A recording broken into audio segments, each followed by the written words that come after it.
საქართველოს საპატრიარქოში წმინდა სინოდის სხდომა გაიმართა. შეხვედრას სრულიად საქართველოს კათოლიკოს პატრიარქი, მცხეთა თბილისის მთავარეპისკოპოსი და ბიჭვინთისა და ცხუმ-აფხაზეთის მიტროპოლიტი, უწმინდესი და უნეტარესი ილია მეორე თავმჯდომარეობდა. სხდომის მდივანი სენაკისა და ჩხოროწყუს მიტროპოლიტი შიო მუჯირი იყო. მღვდელმთავრებმა სხდომის დაწყებამდე სავარაუდო განსახილველ თემებთან დაკავშირებით ჟურნალისტების შეკითხვებს უპასუხეს. ეკლესიის დაცვა, ეკლესიის მოფრთხილებაზე იქნება საუბარი. ისეთივე ვერსიები მაქვს, რასაც ნებისმიერი ადამიანი უყურებს, და გამოაქვს თავისი დასკვნები. იმისათვის, რომ ჩემი დასკვნები არ გამოვიტანო, იმისათვის არის სინოდი დღეს. გავიგებთ ყველაფერ ამას. საკითხებს ვერ გეტყვით, რამე თუ წინასწარ უწყება არ ყოფილა. ერთადერთი შემიძლია ვივარაუდო, რომ საერო სამართლისაგან განსხვავებით საეკლესიო სამართალი არ იქნება მიკერძოებული. გავაგრძელებთ ჩემ მიერ დაწყებული საუბრის თემას, იმედია. ვრცელდებოდა ინფორმაცია, რომ თქვენი საეკლესიო სასჯელის საკითხი შეიძლება დადგეს. მე მომხრევა, რომ საეკლესიო სამართალი ამუშავდეს და დადგეს ყველა დასასჯელი საკითხი.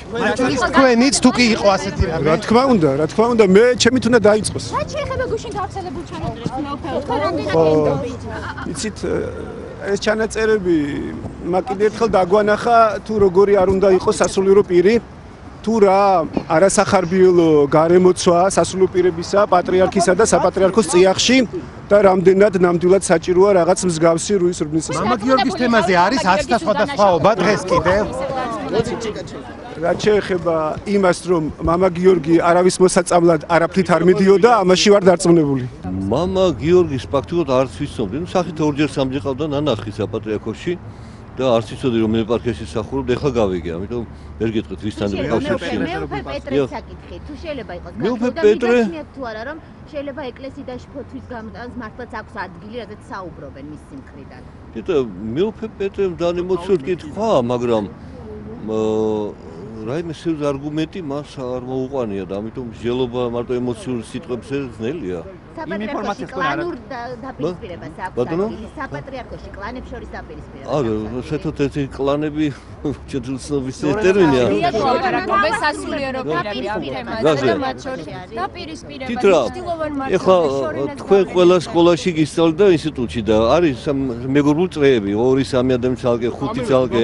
ეს კლანები ხო არ არის? ეს არის პირადი ურთიერთობა, ვიღაცა მეგობრობს, ვიღაცა ნაკლებად მეგობრობს და ასე კლანები როგორც ესეთი ეს ჩვენთვის უცნობია. დაპირისპირებას არა, ასასხაობა შეიძლება იყოს, მაგრამ დაპირისპირება არა. რა როლი აქვს ამაში შორენათი თუ არა? ის პატრიარქის დივანია და რაც ევალება იმას ასრულებს. მას მართლაც აქვს ის გავლენები, რაც მეუფე პეტრეს საუბრობს. მე ჩემზე არ მიგრძნია და მე განათლების ცენტრს განვაგებ და მე მისი ზეწოლა გავლენა არ გამიგია.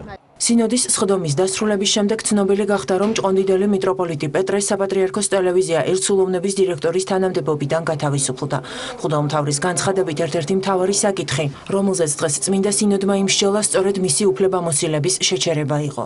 გამათავისუფლეს ტელევიზიის დირექტორის თანამდებობიდან.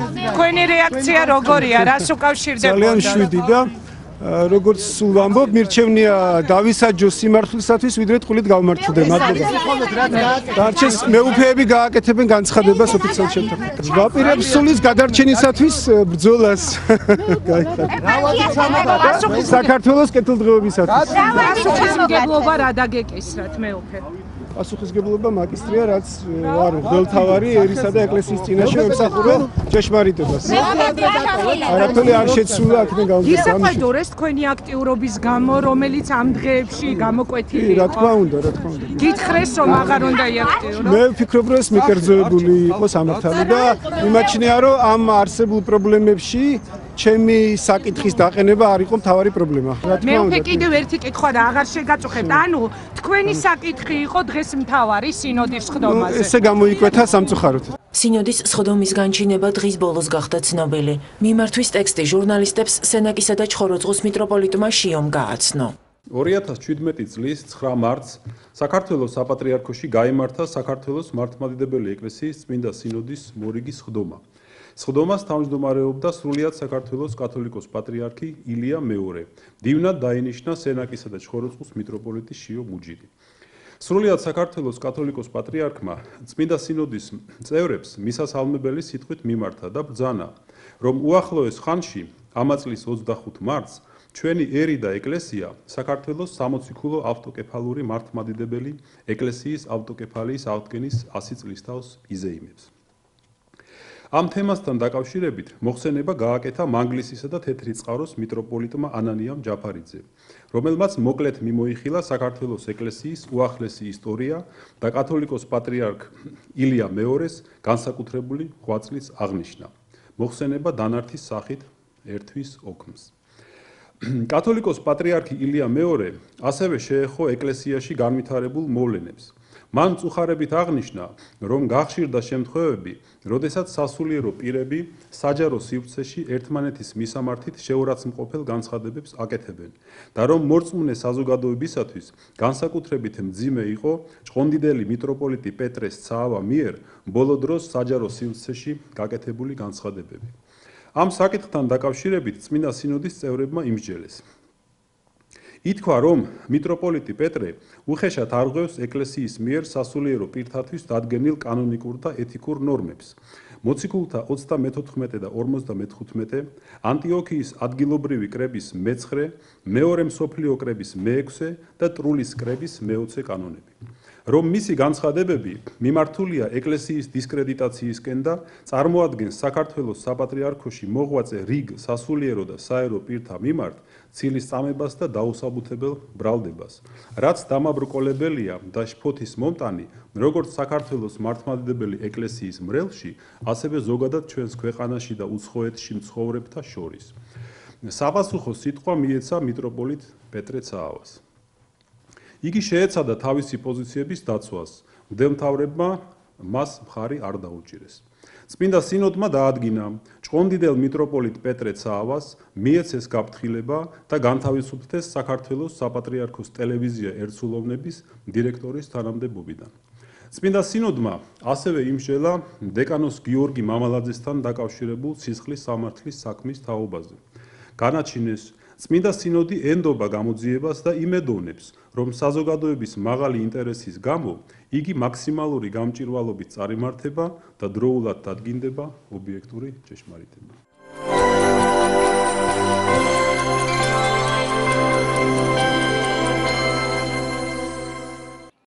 ჭყონდიდელი მიტროპოლიტი პეტრეს საპატრიარქოს ტელევიზია ერთსულოვნების დირექტორის თანამდებობიდან გათავისუფლებასთან დაკავშირებით ტელევიზიის თანამშრომლებმა განცხადება გააკეთეს.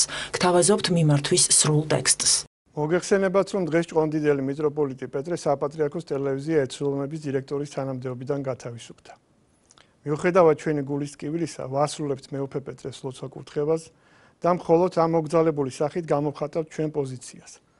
ამავე დროს გამოვთქვათ უდიდეს პატივისცემასა და მადლიერებას მიტროპოლიტ პეტრესადმი, რომელიც 8 წლის განმავლობაში ღირსეულად მართავდა ტელევიზიას. ტელეკომპანია ერთსულოვნება დღემდე ემსახურებოდა სარწმუნოებრივ და ეროვნულ ფასეულობებს.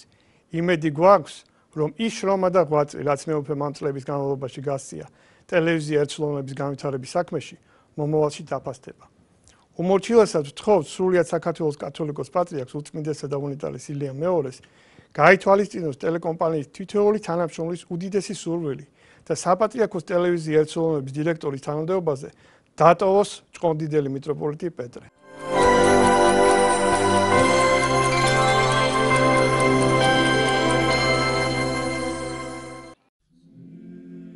საქართველოს მართლმადიდებელი ეკლესია 9 მარტს ღირსი ერაზმის ხსენებას აღნიშნავს.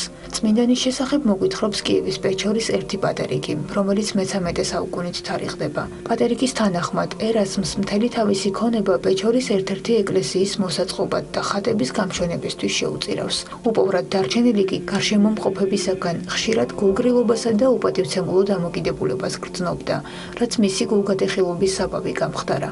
ამის გამო იგი განუდგა ქრისტიანულ სათნოებებს და მეტად თავშეუგავებელ ცხოვრებას შეუდგა. შედეგად კი მძიმე განსაცდელი დაატყდა თავს, დაკარგა თვალისჩინი და წაერთვა მეტყველების უნარი. ასეთ მძიმე მდგომარეობაში ლოგინად მიჯაჭულს 8 დღე გაუტარებია. მის სანახავად მისულ მონასტრის წევრებს უთქვამთ, რომ ეს განსაცდელი და ცოცხლად ტანჯვა მას თავს დაატყდა მისი თავშეუგავებელი ცოდვების შედეგად და მისთვის შენდობის ლოცვები წაუკითხავთ.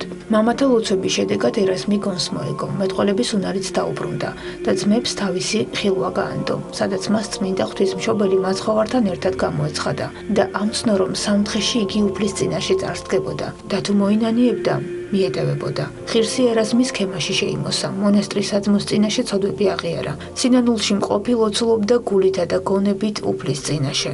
როგორც ნაუწყები იყო წმინდა ერასმი მესამე დღეს აღესრულა.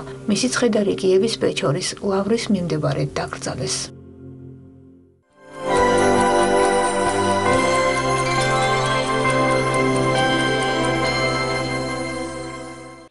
C ჰეპატიტის ელიმინაციის პროგრამის 2 წლის შედეგებზე დაავადებათა კონტროლისა და საზოგადოებრივი ჯანმრთელობის ეროვნულ ცენტრში იმსჯელეს. შეხვედრას შრომის ჯანმრთელობისა და სოციალური დაცვის მინისტრი დავით სერგეენკო, ამერიკის შეერთებული შტატების ელჩი საქართველოში იან კელი და პროგრამის სხვა მონაწილეები ესწრებოდნენ. მხარებმა ისაუბრეს ელიმინაციის სტრატეგიის მნიშვნელოვან ასპექტებზე, პროგრამის ძლიერ და სუსტ მხარეებსა და გამოწვევებზე. ყურადღება გაამახვილეს აგრეთვე სკრინინგზე და დაავადებულთა მკურნალობაზე.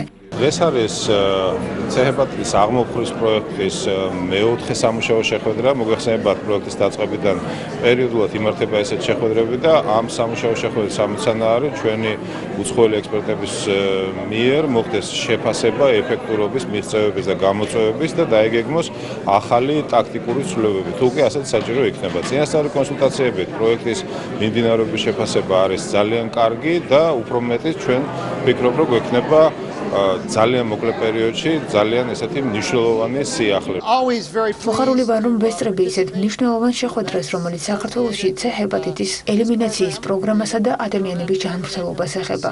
ჩვენი მხრიდან ყოველთვის მზად ვართ დახმარება გაუწიოთ ამ პროგრამას, რათა უფრო მეტად წარმატებულად განხორციელდეს საქართველოში.